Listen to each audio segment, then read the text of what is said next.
Guys, today I'm going to be replacing the water filter on my Samsung refrigerator. Only item you guys need here really is just the filter, and as you can see on my refrigerator, the red light indicator is on.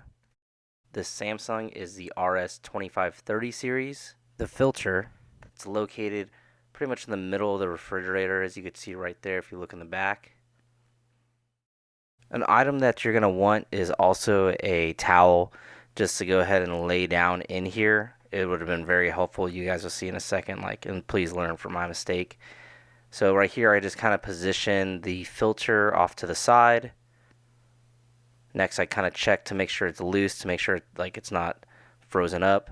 And then I go ahead and rotate it left in order to take it out. And you see there's some water spillage right there. That's where the towel would have came in handy. No big deal. You can always just clean it up right after. That's what I ended up doing anyways.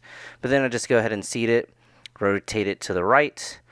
Just righty-tighty, lefty-loosey, throw it in, just keep rotating until it stops. Don't need to over-tighten it. After that, Chris and I just went ahead and empty out some of the water. As you can see now, it's just working through the filter right here. That's why it's kind of just squirting out in spurts.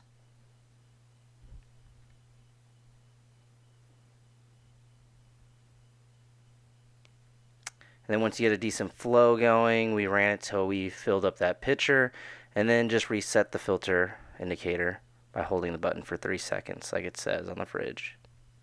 And that's it. Let me know in the comments below if you guys have any issues or need any help. Hope you guys enjoyed. Thanks for watching.